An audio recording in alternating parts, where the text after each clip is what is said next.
So this is me debugging the Apricot Portable's voice recognition circuit, which every time it seemed to be armed from the utility would immediately start causing all sorts of chaos and firing off spurious interrupts. Made a little bit of a discovery here. So, analog front end is okay. The power rails are all good because we're currently running off of an external supply, giving us our 512 and negative 12. For the most part, we can see everything is good.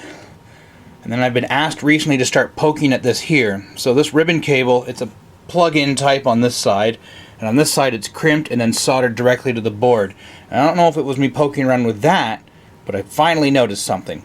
So the scope is currently attached to IC35 pin 5, which is this up here, which is the interrupt generated by our speech recognition microcontroller to the 8086. So with no power in the machine right now, let's see if we can just kind of put that there. We're going to consider that 0 volts. Now when I turn the machine on, until the BIOS initializes it, it's going to go high. There we go. And then once the BIOS initializes, it'll go low. There we go. And this is going to be prompting for a disk, so I'm now going to boot it up. Okay, so now that we're booted up to the GEM desktop, normally what I would do, first off, this is a terrible contrast. Without a keyboard attached or talking to it, I can't turn the contrast up so you can really see it with the camera. But normally when I was doing this testing and running into my problems, I was going into the voice training app. But GEM on the portable, can I do this? There we go. Has voice on off sitting down here. Now it's not going to do much because we don't have the vocabulary file loaded, but it gives us our little tiny window here. And if I can figure out where my cursor is, I'm going to hover over the on. Now when I turn that on, the computer will beep once and we'll see an interrupt. There we go.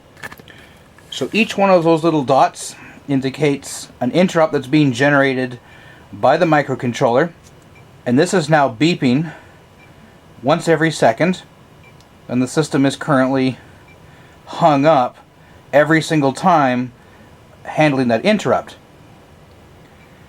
And then that. So we saw it spaced out the interrupts, and then it stopped completely and went low. The system has stopped beeping. I can visually see that the voice light is on.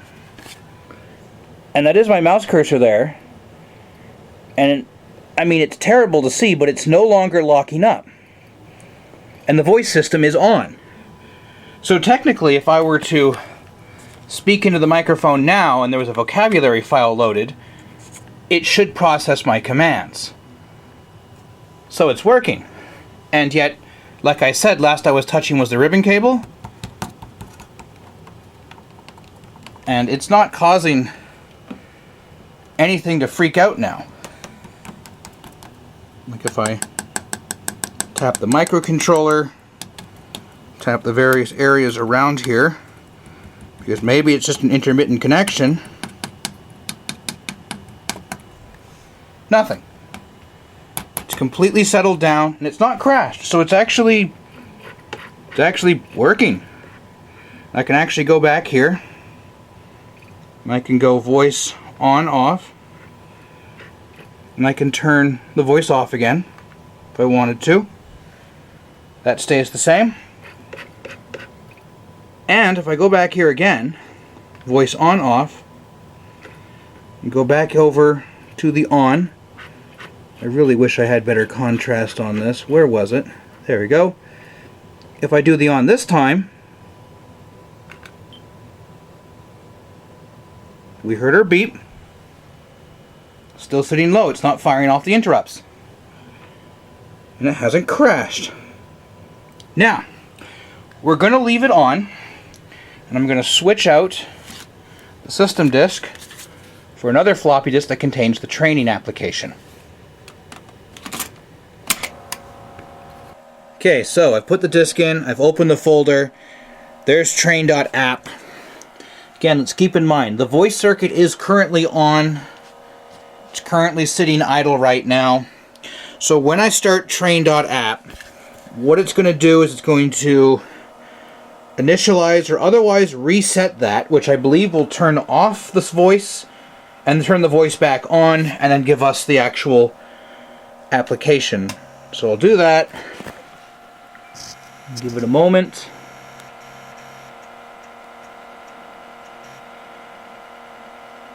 There it goes. Turns back on. And it's beeping again. And it's gone back to doing this again, so it's just firing the interrupt off again and again and again and again and again. And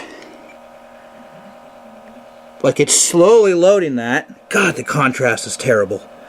But if you give me a moment, I can probably work back up into the corner here to turn the voice menu off. Okay, so I've managed to work the cursor back over to the off with the trackball. So I'm just gonna pop that out so we can hear it. And again, this is what we're looking at. Every beep, focus.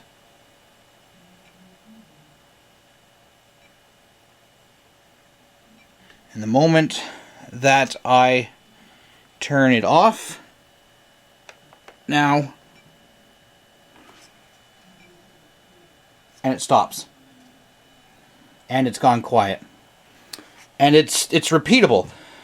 If I reset the machine, we go through the same spiel again, and I don't know. Do I suspect this cable here is bad? I would suspect that by touching it, it would start acting up again. But it seems pretty solid once it starts working until I go back into the training app. I guess it's doing something, and then it's restoring the circuit, and then when it resets it, it's not restored again, and it goes into this. I have no idea.